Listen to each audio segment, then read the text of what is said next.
नमस्कार मित्रों, मैं रविंद्र आर्य सर भारतीय संविधान इतिहास फैकल्टी में इस एग्जाम वायरस यूट्यूब पे आपका स्वागत करता हूँ, इस चैनल पे स्वागत करता हूँ। और जो मैंने कहा था कि पॉलिटिकल में 3 in 1 की क्लास आपकी लगने वाली है। आज से केंद्र सरकार हम चालू करने वाले हैं और पॉलिटिकल में जो प्रत्येक दिन की पॉलिटिकल होगी उसमें आपकी 3 in 1, ठीक है। लखन सिंह जी, जितेंद्र सिंह जी, आर के मीणा जी, राम राम श्री राम। तो मैं ये कह रहा था जो पॉलिटिकल की आपकी क्लास केंद्र सरकार से चालू होने वाली है, जिसमें पहला टॉपिक हम राष्ट्रपति पढ़ाने वाले हैं, ठीक है। मेरे प्यारे विद्यार्थियों, हम क्या पढ़ाने वाले हैं? राष्ट्रपति पढ़ाने वाले हैं और 3 in 1 की क्लास होने वाली है। 3 in 1 का मतलब क्या है? पूजा तिवारी जी नमस्ते, गुड इवनिंग पूजा जी, ठीक है। तो 3 in 1 का मतलब मैंने आपको बताया था कि एक तो चैप्टर आपका एक टॉपिक कराया जाएगा, दूसरे में कोई करंट की पॉलिटिकल की करंट का कोई टॉपिक चल रहा होगा उससे बताया जाएगा, तीसरा ऑब्जेक्ट टाइप, ठीक है। पुष्पेंद्र जी, होलकर जी नमस्ते।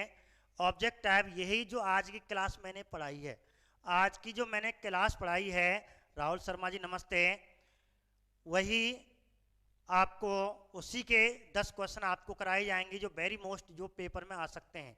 वही ऐसे मैंने आपको क्वेश्चन आज बताए हैं। कृष्णा चौधरी नमस्ते, सभी को जन्माष्टमी की हार्दिक अग्रिम शुभकामनाएं।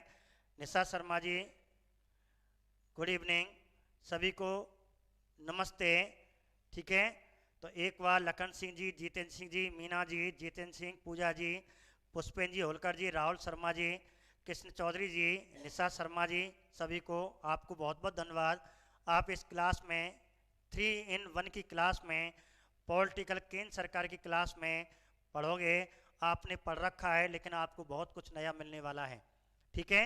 नरेंद्र सिंह जी, तो मैंने आपको पहले कह दिया प्रेजेंट लगा दें, आप थम लगाएं और लाइक करें, शेयर कर दें, अपने मित्रों को बताएं, जो सो रहा है वो जग जाएं, ठीक है। बहुत से पॉलिटिकल पढ़ते हैं, मैं तो कह रहा हूँ दोनों क्लासें पढ़ें, सुबह जल्दी वालों 1 घंटे आराम कर लें या शाम को लेट आपको जल्दी सो जाएं, सुबह जल्दी जगें। अब तो आपको आराम ही आराम है, घर पे कोई दिक्कत ही नहीं है। तो मेरे मित्रों, मैं आपको राष्ट्रपति आज पढ़ाने वाला हूँ और राष्ट्रपति में केवल परिचय पढ़ने वाले हैं, ठीक है। तो हम क्लास शुरू करते हैं मेरे मित्रों। तो क्लास है आपकी राष्ट्रपति। आज हम केवल राष्ट्रपति का परिचय पढ़ रहे हैं, ठीक है। अब राष्ट्रपति पे कितने प्रश्न बनते हैं? अर्जुन जी नमस्ते जी, ठीक है। क्लास 2 कब हो गई सर? अभी बस शुरू होने वाली है। सियाराम गुर्जर जी, आपका बहुत बहुत स्वागत है, इस यूट्यूब चैनल पे आपका स्वागत है। अंजू जी नमस्ते, आपका भी स्वागत है। मेरे प्रिय मित्र, सभी मेरे प्रिय मित्रों दोस्तों को बहुत बहुत आभार, बहुत बहुत धन्यवाद। आप इस यूट्यूब पे आए, मेरी क्लास में आए, मेरा हौसला बढ़ाया। तो आज हम आपका भी हौसला बढ़ाने वाले हैं। तो चलते हैं, फिर आपसे बातें करेंगे। तो बात करते हैं राष्ट्रपति की। अब देखिए, राष्ट्रपति के बारे में जो क्वेश्चन आपका पूछ सकता है, पहला क्वेश्चन आपके सामान्य परिचय की आज चर्चा करेंगे। और सामान्य जो चर्चा है, बहुत कम विद्यार्थी, बहुत कम स्टूडेंट या यूट्यूब चैनल पे भी बहुत कम कराई जाती है, देखना बहुत कम आपका परिचय होगा, डायरेक्ट ही अनुच्छेद पे पहुंच जाते हैं। लेकिन आपको राष्ट्रपति को अनेक चरणों में पढ़ाने वाले हैं और राष्ट्रपति का पहला चरण है जिसमें हम परिचय पढ़ रहे हैं, ठीक है। तो हम क्या पढ़ रहे हैं? परिचय पढ़ रहे हैं राष्ट्रपति। तो राष्ट्रपति, पहला प्रश्न आपके सामने पेश है कि राष्ट्रपति का उल्लेख भारतीय संविधान के या राष्ट्रपति का उल्लेख केंद्र सरकार के कौन से अध्याय में है? बहुत बढ़िया प्रश्न, ध्यान से। कुछ क्लास ने लिखी, राहुल शर्मा जी, सभी का स्वागत है। पहला ही टॉपिक है अध्याय, ठीक है मेरे मित्रों। क्वेश्चन क्या है? ध्यान से क्वेश्चन आपको साथ साथ बताते जा रहा हूं, फिर मैं आपसे 10 क्वेश्चन आपको कराने वाला हूं, इसी में आपको 10 क्वेश्चन आपके होने वाले हैं, फटाफट जुड़ जाएं, अपने मित्रों को जोड़ें। मैं आपको एक बार बता दूं, प्रत्येक आपको 14 राष्ट्रपति हैं, 14 राष्ट्रपति के बारे में बताया जाने वाला है। तो मैं आपको एक बार इसकी रूपरेखा आपको बता रहा हूँ, कितना पढ़ाने वाले हैं राष्ट्रपति सूची के बारे में, फिर एक करंट का क्वेश्चन आपको पढ़ाने वाले हैं, इसके बाद आपके ये 10 क्वेश्चन आपको पढ़ाने वाले हैं। इसलिए आप सब जुड़ जाएं और इसी क्लास को ये क्लास आज पूरी होने वाली है। अपने मित्रों को जोड़ें, फटाफट अपने शेयर करें, लाइक करें और जुड़ जाएं। तो ठीक है मेरे मित्रों, मैंने अभी आपको मात्र 1 मिनट में पूरा बताया था क्लास क्या चलने वाली है। अब क्वेश्चन है आपका, केंद्र सरकार के कौन से अध्याय में राष्ट्रपति का उल्लेख है? बताइए मेरे मित्रों, केंद्र सरकार के कौन से अध्याय में राष्ट्रपति का उल्लेख है? ऑप्शन 1, 3, 5, 7। बताइए 1, 3, 5, 7। अब 5 बता रहे हैं। चलो, पुष्पेन जी, होलकर जी ने, जितेंद्र सिंह जी ने 5 आंसर दिया। क्वेश्चन क्या है? केंद्र सरकार के कौन से अध्याय में राष्ट्रपति का उल्लेख है? प्रिय मित्रों, ध्यान से क्वेश्चन सुने। केंद्र सरकार के कौन से अध्याय में राष्ट्रपति का उल्लेख है? कौन से अध्याय में? अध्याय 1 में। मैं कह रहा हूं केंद्र सरकार। देखो, मैं जैसे क्वेश्चन बताऊं आपको, मैं क्या कह रहा हूं? केंद्र सरकार के कौन से अध्याय में राष्ट्रपति का उल्लेख है? ये प्रश्न बनेगा जब इस पे पूछा जाएगा आपका ये वाला, केंद्र सरकार के कौन से अध्याय। जब भी आप करें तो ध्यान से देखें, इसमें अध्याय पूछ रहा है, इसमें भाग और अध्याय में यहाँ अंतर आपको दिख रहा होगा। मैं भाग नहीं पूछ रहा, मैं अध्याय पूछ रहा हूँ। ठीक है सियाराम जी, पूजा तिवारी जी, मैं क्या पूछ रहा हूँ आपको अध्याय पूछ रहा हूँ। इसलिए नया, मैं कह रहा नया चीज़ें लेके आऊँगा तो आपको क्लास में भी पढ़िए, कुछ ना कुछ नया तो मिलेगा। जब हम आपके सामने इतना पैसा खर्च कर रहे हैं तो नई चीज़ तो आपको देंगे कुछ ना कुछ। तो केंद्र सरकार, ध्यान रखना, मैं आपको बताने वाला हूँ केंद्र सरकार के कुल कितने अध्याय हैं। केंद्र सरकार के कुल 5 अध्याय हैं। कुल कितने? जिनमें से प्रथम अध्याय में राष्ट्रपति का उल्लेख है। अब आपको मैं यहाँ बता रहा हूँ अध्याय कौन कौन से हैं। एक बार दृष्टि में मैं आपको बता देता हूँ, तो ध्यान रखना, अभी बता रहा हूँ, इसमें ध्यान रखना आप। प्रथम अध्याय, अब केंद्र सरकार, जैसे यहाँ अलग से आप नोट कर लेना, केंद्र सरकार में कुल कितने अध्याय हैं? 5 अध्याय हैं। ठीक है, कुल कितने हैं? अर्थात केंद्र सरकार को 5 भागों में बांट रखा है। 1, 2, 3, 4, 5। पहला अध्याय, दूसरा अध्याय, तीसरा अध्याय, चौथा अध्याय, 5वां अध्याय। पहले जो अध्याय में जो हम पढ़ेंगे, जो प्रथम अध्याय, ये सब अध्याय हैं। राष्ट्रपति पढ़ते हैं, ठीक है, उपराष्ट्रपति पढ़ते हैं, मंत्री, केंद्रीय मंत्री परिषद पढ़ते हैं, प्रधानमंत्री पढ़ते हैं और महान्यायवादी पढ़ते हैं। अर्थात जो पहला अध्याय है, अब इसे क्या कहा जाता है? पहले अध्याय में आप ध्यान रखना, कार्यपालिका। क्या है? कार्यपालिका। केंद्र सरकार के 5 अध्याय हैं और पहले अध्याय में कार्यपालिका है। कार्यपालिका के अंतर्गत राष्ट्रपति, उपराष्ट्रपति, मंत्री परिषद, जिसे केंद्रीय मंत्री परिषद कहते हैं, प्रधानमंत्री, महान्यायवादी। इस प्रकार राष्ट्रपति का उल्लेख केंद्र सरकार के कौन से अध्याय में आ गया? प्रथम अध्याय में आंसर आ गया। 5 मत कर देना, 5 ऑप्शन में हो गया बच्चे, 5 करेंगे। मैं अध्याय की बात कर रहा हूँ, मैं भाग की बात नहीं कर रहा। केंद्र सरकार के कुल 5 अध्याय होते हैं। पहला अध्याय कार्यपालिका है और इस प्रकार कार्यपालिका में राष्ट्रपति, उपराष्ट्रपति, मंत्री परिषद, प्रधानमंत्री और महान्यायवादी पढ़ेंगे। अब है दूसरा अध्याय। दूसरे अध्याय में हम पढ़ेंगे व्यवस्थापिका। दूसरे में व्यवस्थापिका अर्थात इसमें संसद और संसद के दोनों सदन और एक अभिन्न अंग अर्थात राष्ट्रपति, जबकि राष्ट्रपति इसी में माना जाता है, वो संसद के अभिन्न अंग के रूप में यहाँ पढ़ेंगे। राज्यसभा लोकसभा अभिन्न अंग। इस प्रकार संसद के दोनों सदन हम व्यवस्थापिका दूसरे अध्याय में पढ़ेंगे। तीसरे अध्याय में अनुच्छेद 123 अर्थात राष्ट्रपति की अध्यादेश पढ़ेंगे, जो तीसरे विधायी शक्ति है। चौथे में जो पढ़ने वाले हैं वो है आपको सुप्रीम कोर्ट अर्थात कार्यपालिका हो गई, ये व्यवस्थापिका हो गई, ये विधायक शक्ति हुई राष्ट्रपति की। और जो अध्याय 4 होगा उसमें न्यायपालिका अर्थात केंद्र की न्यायपालिका अर्थात सुप्रीम कोर्ट पढ़ते हैं। और अध्याय 5 में कैग गिरीश चंद्र मुर्मू जो अभी बना है 8 अगस्त 2020 में अभी बने हैं 14 में भारत के नियंत्रण महालेखा परीक्षक कैग, तो कैग 5वें अध्याय में है। इसलिए मैंने आपको क्वेश्चन पूछा था राष्ट्रपति का उल्लेख कौन से अध्याय में है, केंद्र सरकार के कौन से अध्याय में है, तो पहला करना है ना कि 5वां करना है। इसलिए आप ध्यान रखें, ये छोटी छोटी चीज़ें होती हैं। हाँ जी, दामोदर से क्लास सब लगने वाली है, आज सभी क्लास आपकी लगेंगी। नेट आपका सही हो चुका है, फटाफट लाइक कर दें, शेयर कर दें। और जब आप क्लास देख रहे हैं तो आपका इतना तो दायित्व बनता है कि लाइक करने का, शेयर करने का, बस इतना गुरु दक्षिणा में हम मांग रहे हैं। आप अपने अपने प्रिय मित्रों को शेयर करें, लाइक करें, ठीक है।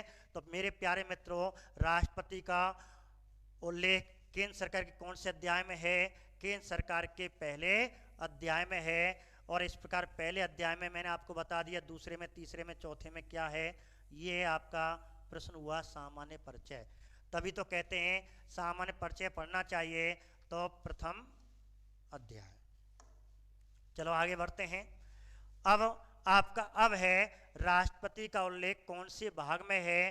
तो भारतीय संविधान में कुल 22 भाग हैं और 22 भाग के कौन से भाग में, यहाँ 5। अब आएगा आपका 5, ठीक है, अर्थात भाग 5 में कॉमन चीज आपकी कॉमन जो रोमन संख्या होती हैं ये भी ध्यान रखने हैं। सर कैसे हो, बहुत बढ़िया हैं पारासर जी, मयंक पारासर जी, बहुत बढ़िया। दिलावर फौजदार जी, दामोदर सर की क्लास होगी, दिलावर भैया जी, और आप जुड़ें और क्लास देखें, सभी की क्लास होंगी, सभी हमारे मित्रों की क्लास होंगी। आप जैसे मित्रों की सेवा के लिए हमें इस YouTube पे आपको सामने पेश किया गया, तो आप सभी लाइक करें, शेयर करें। तो राष्ट्रपति का अध्याय केंद्र सरकार के प्रथम में है, भाग 5 में है। एक बात अब है राष्ट्रपति का उल्लेख कहाँ से कहाँ तक है। तो आपको ध्यान रखना, या तो अनुच्छेद पूछेगा, आर्टिकल्स, ठीक है, आर्टिकल कहाँ से कहाँ तक है, तो आपको ध्यान रखना है इस चीज़ों को। अनुच्छेद, तो अनुच्छेद कहाँ से कहाँ तक राष्ट्रपति का उल्लेख है मेरे मित्रों, अनुच्छेद 52 से लेकर के अनुच्छेद 62 तक राष्ट्रपति का उल्लेख है। मैं राष्ट्रपति का उल्लेख पूछ रहा हूँ, राष्ट्रपति का उल्लेख है, लेकिन कभी कभी क्या कर देता है कि अब इनमें से और क्वेश्चन बना देता है, जो मैंने आपको यहाँ क्वेश्चन बना दिए।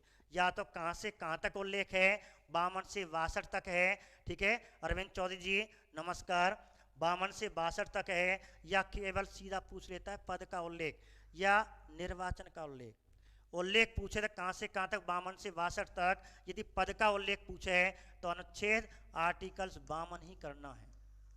अब आपको आर्टिकल्स 52 कैसे याद करना है, कभी कभी भूल जाते हैं, पेपर में 52, 53, 54 या 51, 52, 53, 54 कर दिया और सीधा प्रश्न पूछ लिया कि राष्ट्रपति के पद का उल्लेख कौन से अनुच्छेद में है, और बच्चे कहते हैं 51, 52, 53, 54 बराबर जैसा डाल दिया। अब बराबर जैसे डाल दिया बच्चे भ्रमित हो जाते हैं, कन्फ्यूजन हो जाते हैं। तो मैं आपको एक छोटी सी ट्रिक बता रहा हूँ। ट्रिक आपको लिखने की नहीं है, केवल दिमाग में रखने की है कि आप जानते हैं दूसरी तीसरी क्लास में भी पॉलिटिकल पर्यावरण दिन पढ़ाया जाता है और हमारे नेताओं का नाम दिया जाता है। कहने का मतलब दूसरी तीसरी का बच्चा जानता है देश का पहला राष्ट्रपति कौन था। देश का पहला राष्ट्रपति कौन थे, तो आप जानते हैं देश के पहले राष्ट्रपति डॉक्टर राजेंद्र प्रसाद जी थे।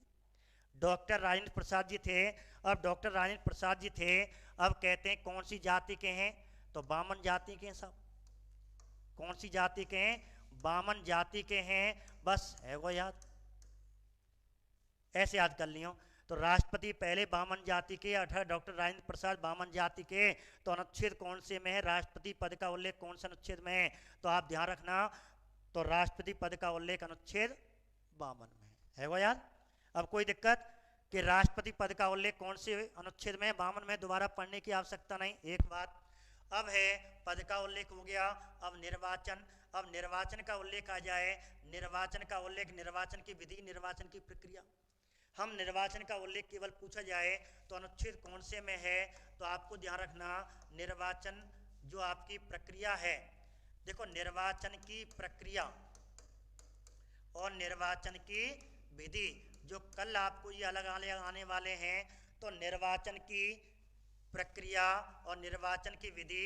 प्रक्रिया पूछे तो अनुच्छेद, यहाँ गलत लग गया, अनुच्छेद 54 है, ठीक है, अनुच्छेद 54 में है। और विधि पूछी जाए अनुच्छेद 55 में है। जो आपको कल बताई जाएगी, अनुच्छेदों की व्याख्या कल बताएंगे, तो ध्यान रखना, पद का उल्लेख अनुच्छेद 52 में है, निर्वाचन का उल्लेख अनुच्छेद 54 में है, निर्वाचन प्रक्रिया का उल्लेख अनुच्छेद 54 में है, निर्वाचन विधि का उल्लेख अनुच्छेद 55 में है। अब इन दोनों में अंतर क्या है? निर्वाचन प्रक्रिया, निर्वाचन विधि, जो कल की वीडियो में आपको, कल की क्लास में, संतोष शर्मा जी नमस्ते, ठीक है, कल की क्लास में आने वाली है, तो आप जुड़े रहें। अब आगे परिचय बात करते हैं राष्ट्रपति की भूमिका।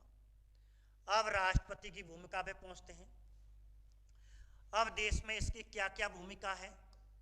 नंबर 1, भारत का पहला नागरिक। भारत का पहला नागरिक कौन होता है? सीधा प्रश्न आता है। राज्य का पहला नागरिक राज्यपाल, और भारत या देश का पहला नागरिक राष्ट्रपति होता है, ये ध्यान रखें। एक बात। दूसरा, देश का मुखिया कौन होता है, या भारत का मुखिया किसे कहते हैं, या भारत का प्रधान किसे कहते हैं? तो आपको आंसर राष्ट्रपति आएगा। एक बात ध्यान रखना। तीसरा है, देश का अध्यक्ष कौन होता है? राष्ट्रपति, प्रधानमंत्री। ये आपके सीधे सीधे क्वेश्चन आएंगे। देश का प्रधान कौन होता है? देश का मुखिया कौन होता है? देश का अध्यक्ष कौन होता है? देश का अध्यक्ष कौन होता है? ये 3 प्रश्न ध्यान रखना। और ऑप्शन में आपको राष्ट्रपति, प्रधानमंत्री, ये आपके दोनों 100% आएंगे, ठीक है। तो ध्यान रखना, अध्यक्ष, मुखिया और प्रधान। तो देश का मुखिया, देश का प्रधान, देश का अध्यक्ष राष्ट्रपति होता है। एक बात। दूसरी बात, अब बात करते हैं, आवाज कम आ रही है, दोबारा बताएं, ठीक है। अब देखिए, देश का अध्यक्ष कौन होता है? देश का अध्यक्ष होता है आपका राष्ट्रपति। अब दूसरी बात, अध्यक्ष में अनेक प्रकार के हैं, जैसे अगला, ठीक है, जैसे ये हो गया चौथा, देश का अध्यक्ष हो गया। अब एक है देश का राष्ट्रीय अध्यक्ष। एक तो ये प्रश्न है आपका, देश का राष्ट्रीय अध्यक्ष। देश का राष्ट्रीय अध्यक्ष शासन अध्यक्ष। ध्यान रखना, शासन अध्यक्ष कौन होगा? जब शासन अध्यक्ष की बात आएगी तो शासन अध्यक्ष प्रधानमंत्री जी होंगे। कौन होंगे? प्रधानमंत्री होता है। जबकि राष्ट्रीय अध्यक्ष कौन होता है? राष्ट्रपति होता है। एक बात आप यहाँ पे ध्यान करके चलें, ठीक है, यहाँ पे ध्यान करके चलें, राष्ट्रीय अध्यक्ष तो होता है राष्ट्रपति और शासन अध्यक्ष होता है प्रधानमंत्री, ठीक है। अगला, फिर आपको आगे बात बताते हैं इसकी भूमिका। देश में ये भूमिका होती है, और क्या भूमिका है इसकी? और क्या भूमिका है? देश का राष्ट्रीय अध्यक्ष हो गया। दूसरा है देश का संवैधानिक प्रमुख हो गया। संवैधानिक प्रमुख हो गया, ठीक है। अब इस पे भी आपको ध्यान देना है। संवैधानिक प्रमुख, संवैधानिक प्रमुख और राजनीतिक प्रमुख होता है, ये राजनीतिक प्रमुख होता है प्रधानमंत्री जी, ठीक है, ये राजनीतिक प्रमुख होता है। और शासन अध्यक्ष होता है हमारा प्रधानमंत्री। जबकि आपका देश का अध्यक्ष, देश का राष्ट्रीय अध्यक्ष, संवैधानिक अध्यक्ष या संवैधानिक प्रमुख, आवाज आ रही नहीं आ रही? हाँ नहीं तेज बोलें, तेज तो बोल रहे हैं। किसी के फ़ोन में मैंने कहा कि ईयर कहाँ है, ईयरफोन का प्रयोग करें। किसी किसी के फ़ोन में दिक्कत होती है, ठीक है, जैसे मेरे भी फ़ोन में भी है। तो देश का संवैधानिक प्रमुख राष्ट्रीय अध्यक्ष, अध्यक्ष राष्ट्रपति होता है, ये नोट कर लेना। राजनीतिक प्रमुख शासनाध्यक्ष प्रधानमंत्री होता है। एक बात, अब अध्यक्ष और प्रकार के भी होते हैं, जैसे बहुत तेल ना बोलना पड़ता है, ध्यान से सुने। जैसे देश की कार्यपालिका, देश की कार्यपालिका का अध्यक्ष कौन होता है? अब आपको प्रधानमंत्री ऑप्शन में आएगा, राष्ट्रपति ऑप्शन में आएगा, तो आंसर ध्यान रखना। कार्यपालिका पूछ रहा है, देश की कार्यपालिका, या इसे कह सकते हैं केंद्र की कार्यपालिका, या इसे कह सकते हैं संघ की कार्यपालिका। संघ के कार्यपालिका का अध्यक्ष पूछा जाए तो आपको आंसर क्या होगा? आपको आंसर होगा राष्ट्रपति। दूसरी बात, अब आपको इसमें एक और प्रश्न बना सकता है कार्यपालिका के ऊपर। आपको यहाँ मैं आपको दो तरह की कार्यपालिका बता रहा हूँ। सीधा प्रश्न पूछे देश की कार्यपालिका का अध्यक्ष होता है तो राष्ट्रपति बतानी है। कम आ रही है? देखें, दोबारा बताएं। चलो सेल अभी डलवाते हैं, जब तक आप इसको स्कैन कर लें।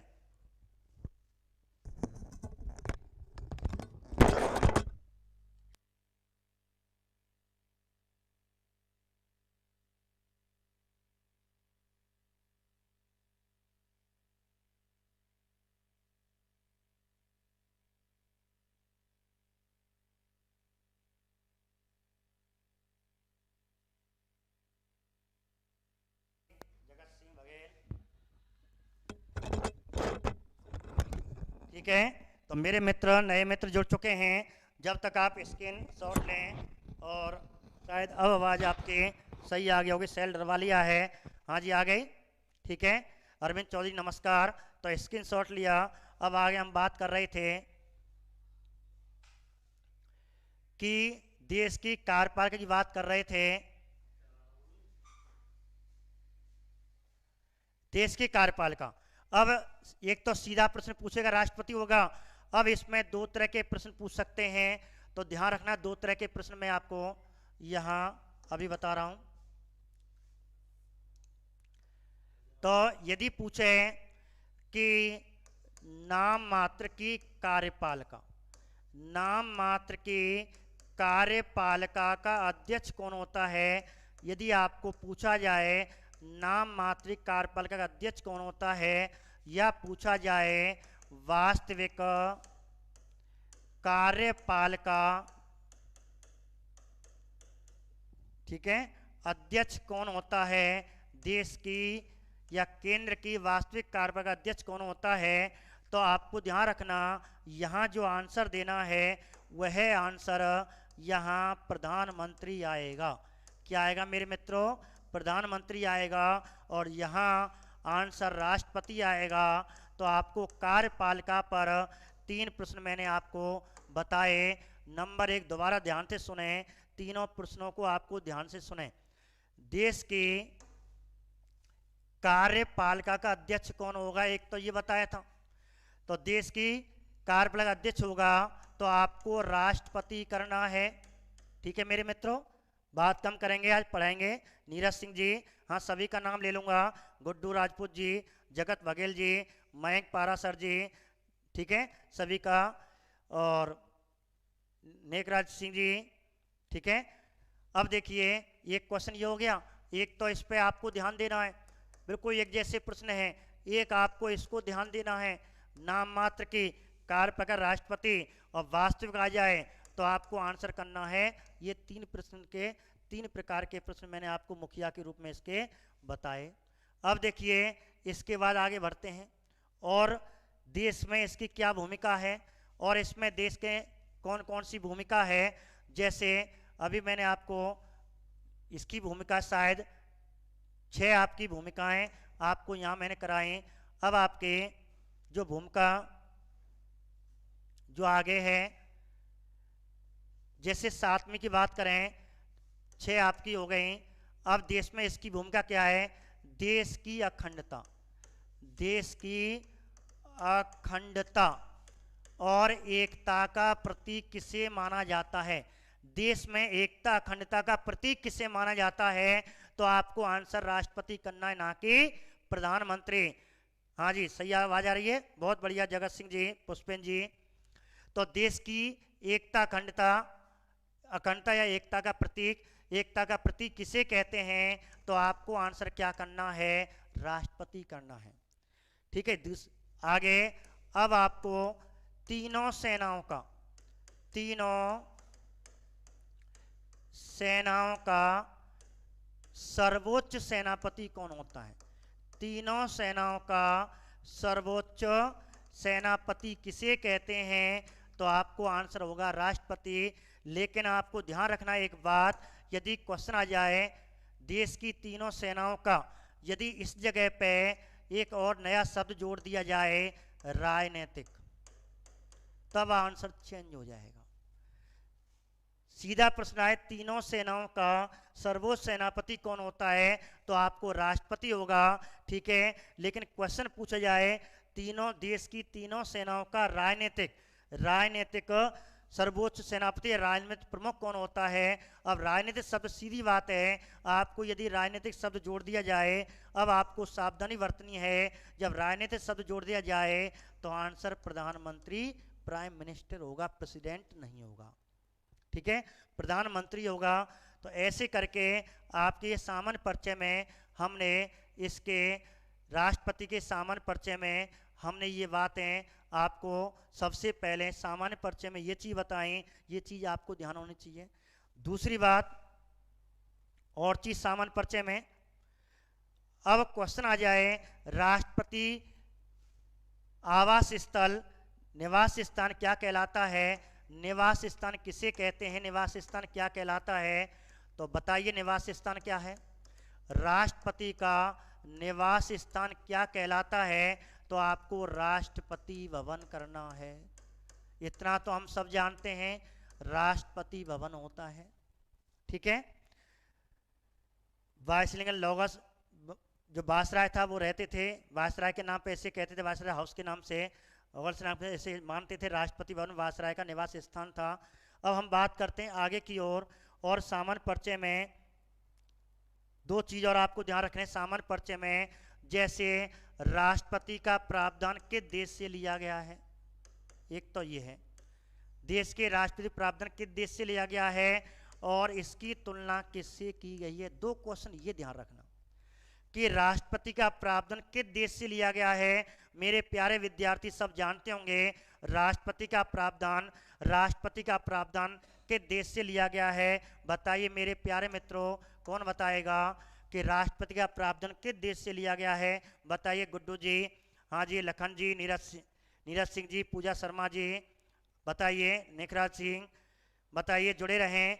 और घर तो जाना ही है, सोना तो ये पीछे सो लें, लेकिन कहते हैं लक्ष्य की प्राप्ति जब तक नहीं हो जाए जब तक सोना नहीं है। निशा शर्मा जी बहुत बढ़िया। रश्मि जी आपने बहुत बढ़िया आंसर दिया। इसका प्रावधान किस देश से लिया गया है? अमेरिका से लिया गया है। एक बात। अब लेकिन राष्ट्रपति की तुलना किस देश से किससे की गई है? ये भी क्वेश्चन बनता है। बताइए राष्ट्रपति की तुलना किससे की गई है? राष्ट्रपति की तुलना किससे की गई है? तो राष्ट्रपति तुलना ब्रिटेन के महाराजा महारानी, ब्रिटेन की महारानी से की गई है। महाराजा से नहीं, ब्रिटेन की महारानी से की गई है। और इस प्रकार ब्रिटेन की महारानी वर्तमान में एलिजाबेथ द्वितीय है, सेकंड है। आप जानते हैं हमारे भारतीय जीके में, भारतीय हिस्ट्री में, भारतीय जीके में ब्रिटेन की महारानी के ऊपर 3 प्रश्न आते हैं। जब ईस्ट इंडिया कंपनी अर्थात ब्रिटिश कंपनी की स्थापना 31 दिसंबर 1600 ईस्वी में मुगल शासक अकबर के समय हुई थी, उस समय ब्रिटेन की महारानी कौन थी? एक प्रश्न यह आता है। एक प्रश्न यह आता है, ईस्ट इंडिया कंपनी की स्थापना 1600 ईस्वी में, उस समय हिंदुस्तान के राजा, मुगल वंश के राजा अकबर था, और उस समय ब्रिटेन की महारानी एलिजाबेथ प्रथम थी। एलिजाबेथ ब्रिटेन की महारानी एलिजाबेथ प्रथम थी, लेकिन जब 1857 क्रांति होती है उस समय कौन था? उस समय 1857 क्रांति हुई थी, उस समय ब्रिटेन की महारानी विक्टोरिया थी। और आज़ादी के समय कौन थी? एलिजाबेथ द्वितीय थी, और आज भी एलिजाबेथ द्वितीय है। 95 लगभग, हाँ, क्वीन ऑफ ब्रिटेन, ध्यान रखना। और लगभग 100 साल की होने वाली है, 95 के आसपास है शायद ये, और उसी समय आज भी चल रही है। तो ये 4 प्रश्न बताए, दोबारा सुने हैं। ईस्ट इंडिया कंपनी की स्थापना के समय ब्रिटेन की महारानी एलिजाबेथ प्रथम, 1857 क्रांति के समय ब्रिटेन की महारानी विक्टोरिया, आज़ादी के समय एलिजाबेथ द्वितीय है, वर्तमान में एलिजाबेथ द्वितीय है। ठीक है मेरे प्यारे मित्रों, ठीक है, आगे बढ़ते हैं। तो ये क्वेश्चन आपकी तुलना हो गई। अब आप स्क्रीनशॉट ले सकते हैं और फिर मैं आपको आगे पढ़ाने वाला हूँ। ये मैंने एक सामान्य परिचय है, सामान्य परिचय में से आप काफ़ी क्वेश्चन आ रहे हैं, तो आप स्क्रीनशॉट यहाँ ऐसे ले सकते हैं राष्ट्रपति के बारे में। ठीक है, आप स्क्रीनशॉट लें, फिर इसके बाद ले फटाफट, फिर आगे यहाँ से भूमिका का ले लें। ये भूमिका के बारे में जितने प्रश्न हैं यहाँ से आप स्क्रीनशॉट ले सकते हैं। फिर इसके बाद आपके देश की कार्यपालिका अध्यक्ष कौन होता है, इसका आप स्क्रीनशॉट ले सकते हैं। अब आगे बढ़ते हैं। ये आपका एक पार्ट खत्म हुआ। देश की अखंडता, तीनों सेनाओं का सर्वोच्च सेनापति कौन होता है, ये भी मैंने आपको इस प्रकार, इसका निवास स्थान आपको राष्ट्रपति का राष्ट्रपति भवन होता है, और रायसीना की पहाड़ी पर बना हुआ है, आप जानते हैं अरावली पर्वतमाला का संबंध है, और प्रावधान अमेरिका से लिया गया है। इसकी तुलना ब्रिटेन की महारानी एलिजाबेथ द्वितीय से की जाती है। इस प्रकार ये मैंने राष्ट्रपति का परिचय पढ़ाया। अब आगे बात करते हैं अब तक के प्रथम राष्ट्रपति और वर्तमान राष्ट्रपति। ठीक है, अब मैं आपके अब तक कितने राष्ट्रपति हो चुके हैं? अब तक 14 राष्ट्रपति है। 14वां राष्ट्रपति हमारे रामनाथ कोविंद हैं। आपको इनका फोटो दिखाई दे रहा होगा। इस समय 14वें राष्ट्रपति कौन है? हमारे रामनाथ कोविंद जी हैं। और प्रथम राष्ट्रपति डॉक्टर राजेंद्र प्रसाद हैं। अब इनके बारे में दोनों की तुलना करके मैं आपको कुछ इनके बारे में बताने जा रहा हूं। जैसे सबसे पहले इन्होंने शपथ कब ली? निर्वाचन की बात कर रहा हूं। जब निर्वाचन पहली बार 13 मई 1952 में, जबकि 26 जनवरी 1950 में गणतंत्र हो चुका था, और उस समय इन्होंने सबसे पहले शपथ सी राजगोपालाचारी से ली थी। लेकिन संसद के राज्यसभा लोकसभा के आम चुनाव 1952 में हुए, और इस प्रकार पहला निर्वाचित राष्ट्रपति, पहले मनोनीत राष्ट्रपति थे और निर्वाचित राष्ट्रपति हुए। और इस प्रकार कहते हैं शपथ जो आई थी 2 मई को पहले शपथ हुई थी, सभा हो गई। ठीक है, जबकि ये 1950 में 26 जनवरी 1950 में बने थे, उस समय सी राजगोपालाचारी ने शपथ दिलाई थी। लेकिन कहते हैं निर्वाचन की बात कर रहे हैं, निर्वाचन के रूप से कहते हैं कि 14वें व्यक्ति हैं, और इस प्रकार 2 मई 1952 में इनको शपथ दिलाई गई थी। ठीक है, पतंजलि शास्त्री थे कोई, उन्होंने शपथ दिलाई थी। इसके बाद शपथ हुई। अब इसके बाद शपथ के बाद कहते हैं संविधान के संरक्षण की शपथ दिलाई जाती है। इसके बाद अब कहा जाता शपथ के बाद है, ठीक है, तो यहाँ पे एक चीज और है कि चुनाव, एक चीज और रहेगा, एक तो निर्वाचन है, तो निर्वाचन और शपथ दोनों चीज आपको बता देता हूँ। यहाँ एक चीज बढ़ा दी मैंने, ठीक है, और शपथ है, यहाँ शपथ आपको यही आएगी 13 मई, और चुनाव आपका 2 मई आएगा, मई का महीना था। ठीक है, तो मई का महीना था, तो निर्वाचन हो गया मई 1952 और शपथ मई 1952 में हुआ। इसके बाद अब कहते हैं डॉक्टर राजेंद्र प्रसाद ने और शपथ ली थी। शपथ के बाद इसके प्रतिद्वंदी कौन से, आपको ध्यान रखना, केटी साहा, बस इतना ध्यान रखना है। जब इन्होंने शपथ ली थी और उस समय कितने तोपों की सलामी दी गई थी, इसको ध्यान रख लेना। गॉड ऑफ ऑनर, कितने तोपों की सलामी दी गई थी जब राष्ट्रपति डॉक्टर राजेंद्र प्रसाद जी कहते हैं देश के पहले राष्ट्रपति बने गए, 21 तोपों की सलामी दी गई थी। इन्हें भारत का अजातशत्रु कहते हैं, बिहार का बापू कहते हैं, तो देश रत्न भी कहते हैं, ये भी ध्यान रखें। और इसके बाद कहते हैं, फिर आगे विस्तार से पूरा पढ़ा रहा हूँ, यहाँ तो केवल 2 ही हैं, और ये हमारे वर्तमान राष्ट्रपति रामनाथ कोविंद जी हैं। देश के कौन से नंबर के हैं? देश के 14वें ये ध्यान रखना, ठीक है। अब दूसरी बात, इनका संबंध किस राज्य से है, कौन से निवासी हैं, ये कानपुर यूपी के हैं, ये ध्यान रखना कानपुर यूपी के हैं। जबकि हम इनकी बात करें हैं, जबकि ये कहाँ के हैं, तो ये ध्यान रखना ये बिहार राज्य का संबंध है, जबकि इनका संबंध कहाँ से है, जबकि इनका संबंध यूपी से है। तो आप ये चीज़ ध्यान रखें, ठीक है, कहाँ से है, एक तुलना ये करना। दूसरी बात, इनकी पत्नी का नाम, जैसे रामनाथ कोविंद हैं, रामनाथ कोविंद की पत्नी का नाम पूछे है, तो इनकी पत्नी का आप नाम याद रखें, सविता कोविंद, और ज़्यादा याद ना करें। जसनाथ भाई उनकी पत्नी का नाम था, सविता कोविंद था। अब मैं यहाँ आपको नाम क्यों रखना है, एक सीधा प्रश्न आता, भारत की पहली महिला नागरिक कौन है, भारत की पहली महिला नागरिक राष्ट्रपति कहते हैं, ठीक है, वो सॉरी राष्ट्रपति की पत्नी कहते हैं जो वर्तमान राष्ट्रपति है, और पहला नागरिक किसे कहते हैं, राष्ट्रपति कहते हैं। ये सामान्य परिचय है, इस पर हमें इतना ध्यान नहीं देना है। जो मेरा मेन सब्जेक्ट है, जो मेरा मेन समझाने का है, वो यहाँ से है। अब देखो, अब तक के आपको इनके बारे में क्या है, अब तक के जो राष्ट्रपति हैं इनके बारे में क्या क्या पढ़ना है। नंबर 1, भारत का पहला मनोनीत राष्ट्रपति, ठीक है। अब कैसे कैसे राष्ट्रपति हैं, भारत का पहला मनोनीत राष्ट्रपति, एक बात, भारत का पहला निर्वाचित राष्ट्रपति, इतना हम जानते हैं, ठीक है। नंबर 3, सर्वाधिक बार 3 बार शपथ लेने वाला राष्ट्रपति, 3 बार शपथ ली थी। और मैंने अभी बताया था कितने तोपों की गार्ड ऑफ ऑनर की, कितने तोपों की सलामी दी गई थी, किस तोपों की सलामी दी गई थी, 3 बार। सर्वाधिक कार्यकाल वाले, आपको ये भी ध्यान रखना है, सर्वाधिक कार्यकाल वाला, सर्वाधिक कार्यकाल वाला राष्ट्रपति कौन था, जेबी वीटो, वीटो शक्ति का हिंदू कोड बिल के विरोध में, पंडित नेहरू के विरोध में, प्रधानमंत्री थे उनके विरोध में वीटो पावर का प्रयोग किया। लेकिन जेबी वीटो आ जाए तो ज्ञानी जैल सिंह आएगा, और वीटो केवल वीटो आ जाए तो आपको डॉक्टर राजेंद्र प्रसाद आएगा।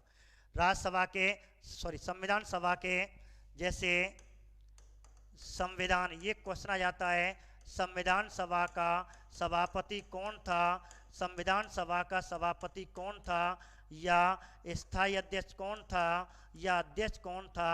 तो आप याद रखें, तो आंसर क्या करना है, आपको राजेंद्र प्रसाद करना है। सीधे सीधे प्रश्न बनते हैं। अभी सेकंड ग्रेड में क्या आया था, द्विचक्रीय निर्वाचन वाला, ठीक है, ज्ञानी जेल सिंह, बीवी गिरी, ऐसे ऑप्शन आए तो बीवी गिरी था। तो ऐसे करके आपको पहला मनोनीत, पहला निर्वाचित, एकमात्र ऐसा राष्ट्रपति जो मनोनीत और निर्वाचित भी रहा, तो आपको डॉक्टर राजेंद्र प्रसाद ही करना है। शासनकाल तो लिखा हुआ है, 3 बार शपथ ले चुका है, सर्वाधिक कार्यकाल रहा है, संविधान सभा का सभापति, स्थायी अध्यक्ष है। एक बात, दूसरा संबंध किससे है, बिहार राज्य से है, इसलिए इसे बिहार का बापू भी कहते हैं, भारत का अजात शत्रु भी कहते हैं, देश रत्न भी कहते हैं, ठीक है। और विशुद्ध राजनीति विशेषज्ञ था, इसलिए इसे भारत का अजात शत्रु भी कहा जाता है, जिनका संबंध, जिसको कहने वाले गांधी जी थे। अब आपके इनके बाद कौन आ जाते हैं, सर्वपल्ली राधाकृष्णन जी आ जाते हैं। सर्वपल्ली राधाकृष्णन आप जानते हैं, अब ये पहला या प्रथम दार्शनिक राष्ट्रपति थे, फिलॉसफी पढ़ाते थे, पहला। दूसरा है प्रथम गैर राजनीतिक राष्ट्रपति, ये ध्यान रखना, राजनीतिक राष्ट्रपति, गैर राजनीतिक राष्ट्रपति किसे कहते हैं, क्योंकि ये फिलॉसफी के अध्यापक थे, 40 साल उन्होंने अध्ययन किया था, 40 साल पढ़ाया था, इसलिए इनके सम्मान में एक दिवस मनाया जाता है 5 सितंबर को। और वो बताइए कौन सा दिवस मनाते हैं, शिक्षक दिवस मनाते हैं, क्योंकि इन्होंने 40 साल तक फिलॉसफी के प्रोफेसर रहे थे, अध्ययन कराया था, इसलिए पहला दार्शनिक राष्ट्रपति कहते हैं, गैर राजनीतिक राष्ट्रपति कहते हैं। और राज्यसभा का पहला सभापति, और पहला सभापति भी थे, ठीक है। तो ये आपको ध्यान रखने, दूसरे बने। इसके बाद अब कहते हैं चुनाव हुआ, चुनाव के बाद तीसरे राष्ट्रपति बनेंगे, ठीक है, तीसरे राष्ट्रपति बनेंगे। और तीसरे राष्ट्रपति कौन बनेंगे, जाकिर हुसैन बनेंगे।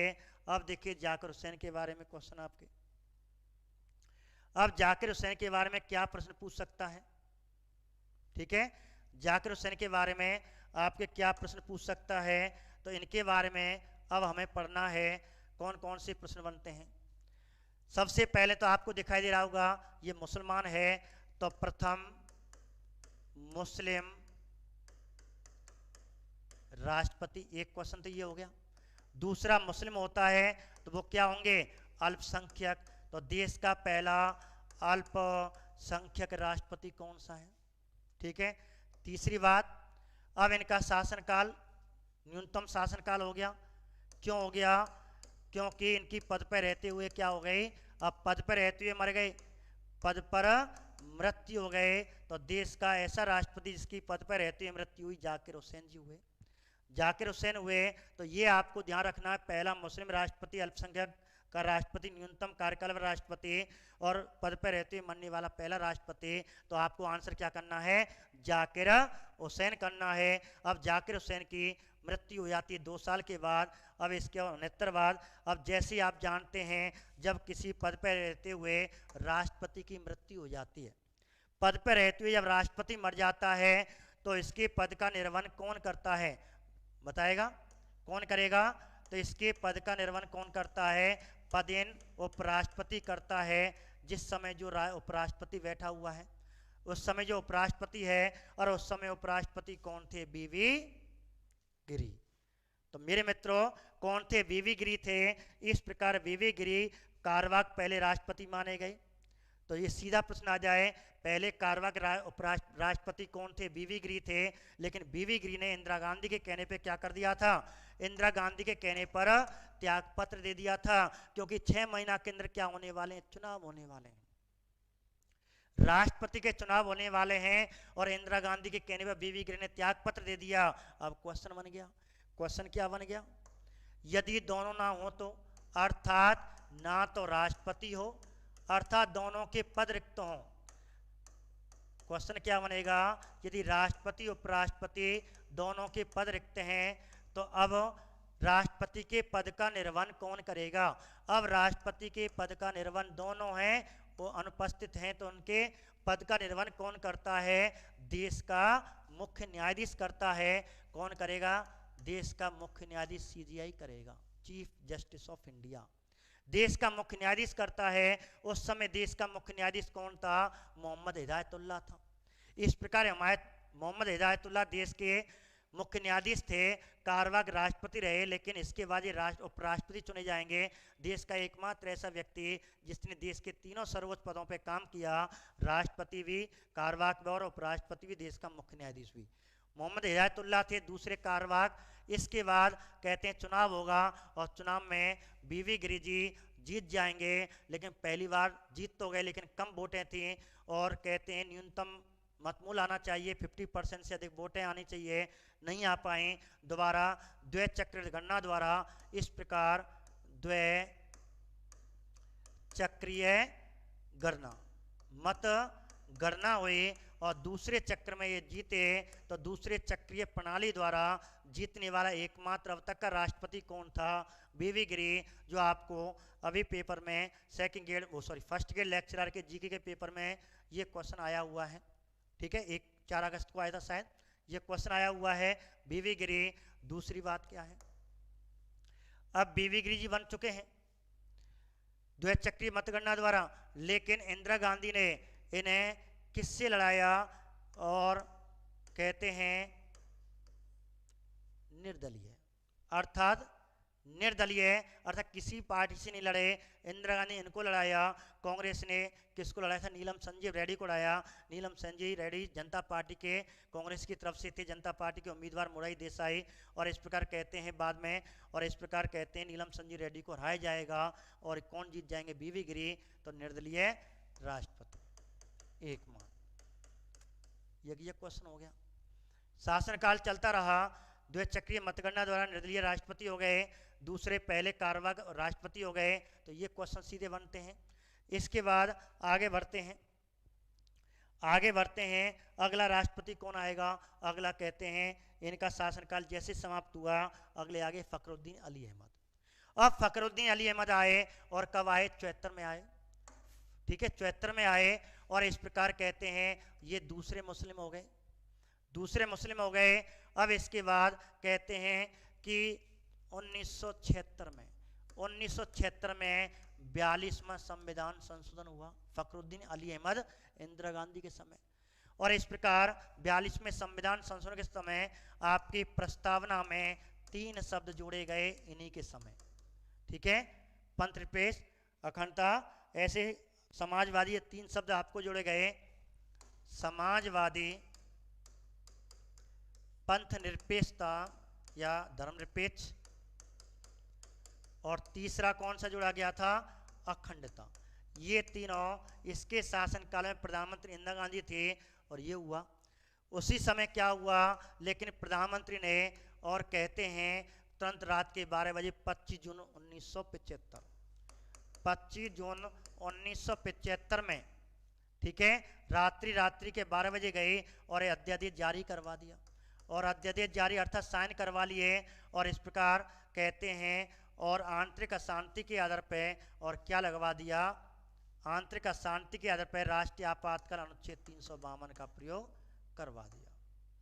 तो आंतरिक अशांति राष्ट्रीय आपातकाल कब लगा था, इमरजेंसी जिन्हें कहते हैं, 25 जून 1975 में। और इस प्रकार रात्रि काल में जगाए, बाद ना सोए ना, और इस प्रकार कहते हैं, और अपने आत्मग्लानि भर गई, और इस प्रकार कहते हैं इनकी हार्ट अटैक से हो जाती है मृत्यु। अब पद पर रहते हुए मरने वाला दूसरा राष्ट्रपति हो गया, दूसरा मुस्लिम भी हो गया, पद पर रहते हुए मरने वाला दूसरा। अब कहते हैं कारवाक कौन बनेगा, तो कारवाक बीड़ी जत्ती उपराष्ट्रपति थे। इस प्रकार अब चुनाव होते हैं, अब चुनाव में कौन जीते हैं, नीलम संजीव रेड्डी। अब नीलम संजीव रेड्डी जब उम्मीदवार के रूप में, और जनता पार्टी सरकार ने इनको खड़ा किया, जनता पार्टी सरकार मोरारी देसाई ने इनको खड़ा किया, और उस समय कहते हैं 12 उम्मीदवार इनके पर्चा भरे गए। यहाँ के पर्चा कितने व्यक्तियों ने पर्चा भरा, 12 ने भरा, जिनमें ये भी थे जनता पार्टी सरकार की तरफ से, ये भी थे। लेकिन हुआ क्या, कहते हैं पर्चा जांच हुए कहाँ है, पर्चा खींच ले, ठीक है। जब जांच हुए थे और कहते हैं, और मात्र ये थे, बाकी सबका पर्चा, कहते हैं 11 पर्चा निरस्त हो गए, और मात्र कौन बचे, एक ही पर्चा रहे हो। जब एक पर्चा रह जाए तो क्या होगा, निर्विरोध। और इस प्रकार ये हमारा बहुत बढ़िया प्रश्न बना। तो यहाँ आपका प्रश्न बन सकता है, भारत के पहले या प्रथम और अब तक निर्विरोध राष्ट्रपति कौन थे, ये प्रश्न आपको पेपर में पूछा जा सकता है। बन गए। अब इस प्रकार, अब जैसे मोरारी देसाई उधर थे, प्रधानमंत्री यही है, प्रधानमंत्री बने, और उन्होंने कौन सा 44वां संविधान संशोधन 1978 में पारित करवा दिया। और इस प्रकार संघ मंत्रिमंडल शब्द का उल्लेख भारतीय संविधान में नहीं था। ये भी आपको फर्स्ट ईयर लेक्चर में भी पूछा गया है। तो कथन पूछे थे, तो संघ मंत्रिमंडल का उल्लेख मूल संविधान में नहीं था। और इस प्रकार 44वां संविधान सन 1978 में मोरारजी देसाई राष्ट्रपति नीलम संजीव रेड्डी के समय करवाया गया। इनके शासनकाल में संघीय मंत्रिमंडल शब्द का उल्लेख किया गया। आज वर्तमान में संघीय मंत्रिमंडल शब्द का उल्लेख अनुच्छेद 352(3) में है। अनुच्छेद 352(3) में है। मेरे मित्रों, आज मैं बात कम कर रहा हूँ, 26 जून नहीं है, 25 जून है, कि 25 जून की रात्रि 12 बजे से 1 मिनट पहले कहते हैं 59 सेकेंड, 11:59 रात्रि काल में गए और वही टाइम पे लगा दिया साइन, ठीक है। इस प्रकार 25 जून ही माना जाता। 2625 में विजय फौजदार थी, काफ़ी कन्फ्यूजन था, लेकिन अब टीवी में जब 25 जून को हमने 2 बार से देखा तो 25 जून ही माना गया है। तो आज 25 जून ही करना, ठीक है। राकेश सोलंकी जी, सविता जी। अब देखिए, 44 में संविधान संशोधन के तहत संघ मंत्रिमंडल शब्द अनुच्छेद 352(3) में जोड़ा गया। तो वर्तमान में भारतीय संविधान में कैबिनेट मंत्री या संघ मंत्रिमंडल का या कैबिनेट शब्द का केवल एक बार उल्लेख है अनुच्छेद 352(3) में, लेकिन मूल संविधान में नहीं था, क्योंकि इससे बाद में जोड़ा गया संविधान संशोधन के तहत। एक बात, अब राष्ट्रपति बीडी कहते हैं नीलम संजीव रेड्डी थे। इसके बाद आपको ये और 2 चीज़ विशेष करके ध्यान रखनी है, आगे बात करते हैं। अगले राष्ट्रपति का शासनकाल पूरा हुआ। एक और आपको बता दूं, जब नीलम संजीव रेड्डी जी थे तो एक परंपरा चलाई थी, क्योंकि इनके बाद से ही एक परंपरा चला दी थी कि राष्ट्रपति, देश का राष्ट्रपति हमेशा 25 जुलाई को ही शपथ लेगा। इससे पहले शपथ कि कोई फिक्स तिथि नहीं थी, कोई 13 मई थी, कोई कुछ थी, लेकिन अब फिक्स कर दिए है। और नीलम संजीव रेड्डी से लेकर के वर्तमान राष्ट्रपति तक, रामनाथ कोविंद तक, हमारे देश का राष्ट्रपति 25 जुलाई को शपथ लेता है, लेकिन संविधान में ऐसा कोई फिक्स नहीं है। तो ध्यान रखना ये चीज़ है, ठीक है। तो ये आपके एक बहुत बढ़िया चीज़ थी जो मैंने आपको बताई। अब राष्ट्रपति कौन आ गए? ज्ञानी जैल सिंह जी आ गए, सरदार हैं। तो पहले सिख हो गए, तो पहला सिख राष्ट्रपति हो गया। दूसरा कहते हैं सबसे कम पढ़े लिखे। पढ़े लिखे का मतलब है इंग्लिश कम जानते थे, सबसे कम पढ़े लिखे थे। लेकिन कहा जाता है इनके काल में राजीव गांधी प्रधानमंत्री थे और एक संविधान संशोधन होगा 52 में। जो वर्तमान में चर्चित चल रहा है, राजस्थान में दरबदल वाला किस्सा चल रहा है, बहुजन समाज पार्टी 6 एमएलए का, इसलिए इस क्वेश्चन को भी ध्यान रखना। 52वां संविधान संशोधन कब पारित हुआ? 1985 में हुआ था। कौन से प्रधानमंत्री थे? राजीव गांधी थे। और राष्ट्रपति कौन थे? ज्ञानी जैल सिंह थे। इनके समय 52वां संविधान 1985 में हुआ। और इस प्रकार इसके तहत और एक क्या जोड़ी गई? 10वीं अनुसूची जोड़ी गई। और 10वीं अनुसूची में दल बदल के संबंध में प्रावधान बनाए गए। दल बदल के संबंध में प्रावधान बनाए गए। तो ये क्वेश्चन आपको रीट में की इम्पोर्टेंट है, पटवार हो, पुलिस हो, और कोई भी शायद एग्जाम में, शायद राजस्थान में तो पूछा जा सकता है। इस क्वेश्चन को आप ध्यान रखें। 52वां संविधान संशोधन 1985 में पारित हुआ और जिसके तहत 10वीं अनुसूची जोड़ी गई जो दल बदल से संबंध रखती है। इस समय राजीव गांधी प्रधानमंत्री थे और राष्ट्रपति ज्ञानी जैल सिंह जी थे, ठीक है। तो ये विशेष करके ध्यान रखनी है। दूसरी बात, जेवी वीटो, केवल वीटो का प्रयोग आ जाए तो doctor Rajendra Prasad, pocket veto या जेवी वीटो का प्रयोग आ जाए तो आपको ज्ञानी जैल सिंह, यदि वीटो का कभी कभी कहते हैं देश का ऐसा पहला राष्ट्रपति वीटो शक्ति का प्रयोग हुआ, उस समय ऑप्शन में डॉक्टर राजेंद्र प्रसाद नहीं होता, तो ऐसी स्थिति में ये हो जाएगा। दोनों हैं तो आपको ध्यान रखना पड़ेगा। पहले वीटो पावर का प्रयोग डॉक्टर राजेंद्र प्रसाद जी हैं, यदि ऑप्शन में राजेंद्र प्रसाद नहीं है तो ज्ञानी जैल सिंह माना जाएंगे, ठीक है। जेवी वीटो का प्रयोग हुआ और इस प्रकार कहते हैं 1986 में और किया गया था डाक बिल के संबंध में। ये आपको ध्यान रखना डाक बिल के संबंध में, जबकि डॉक्टर राजेंद्र प्रसाद ने, ठीक है, हिंदू विवाह कोड के तहत किया था, इसने डाक बिल के संदर्भ में किया। तो आपको ज्ञानी जैल सिंह पे ध्यान रखना। अब है आपके अगले राष्ट्रपति वेंकट रमन। अब वेंकट रमन राष्ट्रपति बने। इनके काल में आपको एक ही चीज ध्यान रखना, इस समय भी कौन है प्रधानमंत्री? राजीव गांधी हैं। एक संविधान संशोधन आएगा 61वां संविधान संशोधन 1989 में, और प्रधानमंत्री कौन थे? राजीव गांधी। और राजीव गांधी ने क्या किया? अनुच्छेद 326 में उल्लेखित वयस्क मतदाता की जो न्यूनतम उम्र थी, उस समय वोट डालने वाले की जो न्यूनतम उम्र थी वो कितनी थी?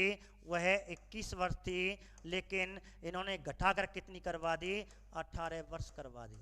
तो वयस्क मतदाता की न्यूनतम उम्र कितनी है? 18 वर्ष है, लेकिन अनुच्छेद 326 में कितनी लिखी हुई है? 21 वर्ष। और 21 वर्ष से घटा करके कितनी कर दी गई? 18 वर्ष। किस संविधान संशोधन के तहत? तो आपको 61वां संविधान संशोधन याद रखना है। कौन सा प्रधानमंत्री था, कौन सा राष्ट्रपति था, और सर्वाधिक उम्र के राष्ट्रपति माने जाते हैं। और ये आपको सबकी मैंने इमेज दिखा दी है, इनकी फोटो दिखा दी है, फोटो देखें कितने हंस रहे हैं, सबसे अधिक उम्र के मरे या के मारे, ठीक है। एक बात। अब देखिए आगे बात करते हैं डॉक्टर शंकर दयाल शर्मा। अब डॉक्टर शंकर दयाल शर्मा के समय क्या हुआ?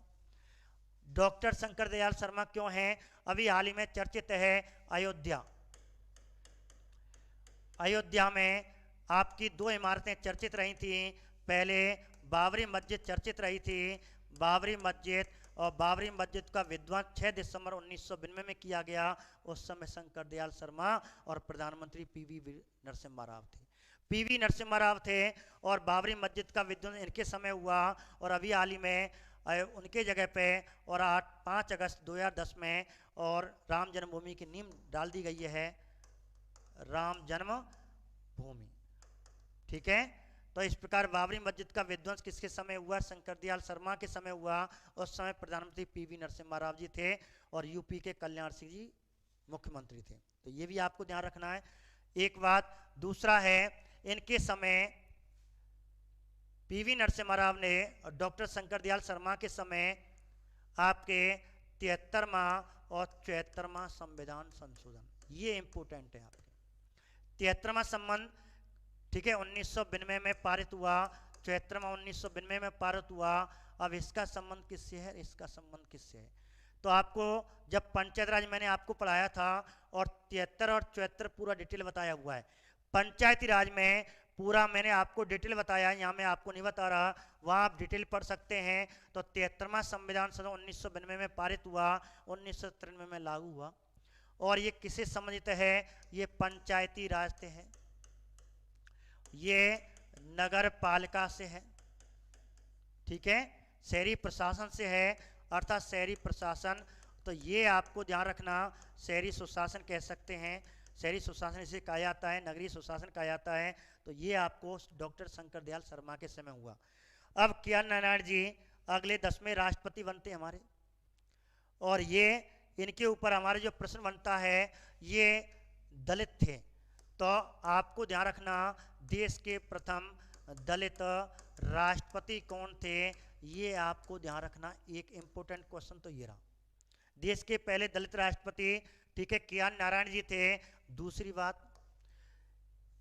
बात आपको यहाँ एक बहुत अच्छी आपको ईस्वी दिखाई दे रहा है, 20वीं सदी और 21वीं सदी, 20वीं सदी और 21वीं सदी के एकमात्र जिन्होंने दोनों सदियों में शासन काल किया है, जिन्होंने दोनों सदियों में कार्यकाल किया है। बहुत बढ़िया प्रश्न है, देश का ऐसा राष्ट्रपति जिसने 20वीं सदी में कार्यकाल किया और 21वीं सदी का भी राष्ट्रपति रहा। तो ये आंसर आपको के नारायण। तीसरी बात, राजस्थान का संबंध है। राजस्थान की नवीनतम विधानसभा, ठीक है, नवीनतम विधानसभा की जो इमारत है उसका लोकार्पण किसने किया था? तो आप ध्यान रखना, उसका लोकार्पण भी के नारायण ने किया था। ऐसे प्रश्न आते हैं मेरे प्यारे विद्यार्थियों, आपका आज मैंने बात नहीं की, काफ़ी मैटर था। तो आप ध्यान रखना एक चीज़, एक क्वेश्चन हो गया, दूसरा ये हो गया, तीसरा क्वेश्चन हो गया। एक और आपका प्रश्न बहुत बढ़िया, जो चौथा प्रश्न है, 2 प्रश्न तो ये हो गए। तो चौथा प्रश्न है, सबसे पहले कहते हैं मतदाता, ऐसा राष्ट्रपति जिसने जो मतदाता का अधिकार होता है, मतदाता के अधिकार का प्रयोग करने वाला। अब तक कोई भी राष्ट्रपति अपनी वोट नहीं डालता था, लेकिन सबसे पहला व्यक्ति था जिसने वोट डालने की प्रथा चलाई। और अब प्रत्येक नेता वोट डालने जाता, पहले कोई नेता वोट नहीं डालता कि हम लगे लाइन में, हम तो नेता हैं, ठीक है। तो ध्यान रखना, तो ये आपके 4 प्रश्न के नारायण पे बनते हैं। तो आप ध्यान रखना इन चीज़ों को। अब पूरा इनका शासनकाल हुआ, इसके बाद राष्ट्रपति एपीजे अब्दुल कलाम जी आए, ठीक है। अब देखिए आपके 11 में 12, 13, 14 कुछ आंसर रह गए। 1 घंटा हो गया, सर भी बैठे हुए हैं। तो कल की क्लास हम यहीं से आगे पुनः चालू कर देंगे। आपके ऑब्जेक्ट टाइप जो भी क्वेश्चन है कल के लिए, ठीक है, यहीं करते हैं। नमस्कार।